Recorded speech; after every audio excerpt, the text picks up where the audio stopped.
બચપન હતું ત્યારે જલ્દી યુવાન થવા માંગતા હતા, પણ હવે સમજાયું કે અધૂરા સપનાઓ અને અધૂરી લાગણીઓ કરતાં અધૂરું હોમવર્ક અને તૂટેલા રમકડા સારા હતા. મિત્રો, બચપન યાદ આવતા જ એક નવી ઉર્જાનો અહેસાસ થાય છે, એક નવી ચમક ચહેરા પર આવી જાય છે. તો ચાલો થોડી વાતો આપણે બચપનની જ કરીએ.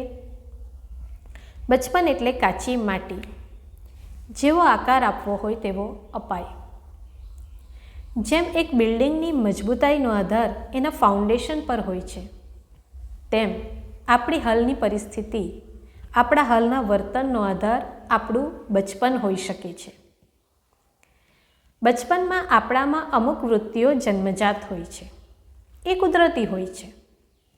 જેમ કે આંતરસૂઝ એટલે કે આપણી પોતાની સમજ, પ્રેમ, સ્વાર્થ, ડર, કુતૂહલ વૃત્તિ, નિખાલસતા, લાપરવાહી, મસ્તી વગેરે. અને જેમ જેમ આપણે મોટા થઈએ છીએ તેમ આમાંની અમુક વૃત્તિઓ વિકાસ પામે છે, અમુક વૃત્તિઓ ધીમે ધીમે ઓછી થાય છે અને અમુક નાશ પામે છે. જેમ કે બાળકે કેટલું જાણવું હોય છે, બાળકની અંદર કેટલા પ્રશ્નો ઉદ્ભવતા હોય છે. જ્યારે વડીલો, માતા પિતા આ પ્રશ્નોના જવાબો સમજદારીથી પ્રેક્ટિકલી આપે છે, ત્યારે બાળકની કુતૂહલ વૃત્તિ, એની આંતરસૂઝનો વિકાસ થાય છે. અને જ્યારે માતા પિતા બાળકોના પ્રશ્નોથી કંટાળે છે, એમ કહે છે કે પૂછી પૂછીને માથું ના ખાઈશ, તારું મોઢું બંધ કર હવે, વગેરે જેવા જવાબોથી બાળકોની કુતૂહલ વૃત્તિ ધીમે ધીમે ઓછી થાય છે. બાળકે બધી ચોકલેટ એકલાએ ખાવી હોય છે, બધા રમકડા એકલાએ રમવા હોય છે. જ્યારે માતા પિતા, વડીલો બાળકને લાડથી, પ્રેમથી સમજાવે છે કે બધાએ વહેંચીને ખાવું, બધાએ ભેગા મળીને રમવું, જ્યારે પરિવારમાં આવું વાતાવરણ જોવા મળે છે, ત્યારે બાળકની સ્વાર્થની વૃત્તિ ધીમે ધીમે ઓછી થાય છે, એની પોતાની સમજનો વિકાસ થાય છે. પરંતુ જ્યારે માતા પિતા આ વૃત્તિને ચલાવી લે છે, એનું બચપન સમજે છે, તો બાળકમાં સ્વાર્થની વૃત્તિનો વિકાસ થઈ શકે છે.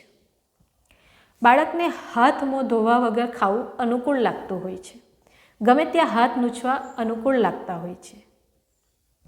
માતા પિતા અને વડીલો આવી લાપરવાહીને ઓછી કરે છે.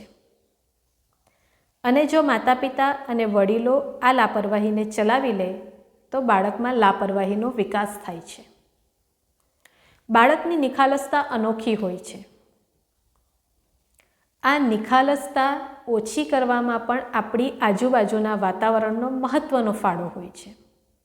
બાળકમાં ડર જન્મજાત હોય છે. અમુક માતા પિતા આ ડરમાં વિકાસ કરે છે, અમુક માતા પિતા આ ડરને હિંમત બનાવે છે.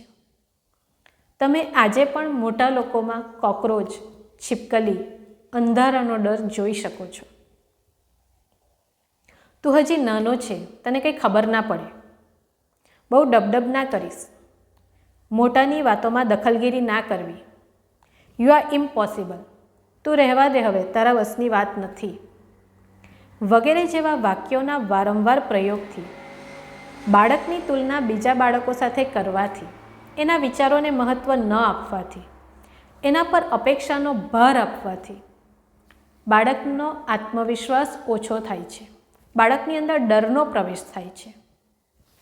વાહ, I am proud of you, I love you, you are great, તું કરી શકે છે, વગેરે જેવા વાક્યોના વારંવાર પ્રયોગથી, બાળકના વિચારોને મહત્ત્વ આપવાથી, બાળકના દૃષ્ટિકોણને સમજવાથી બાળકમાં આત્મવિશ્વાસ વધે છે, એની અંદર હિંમત આવે છે.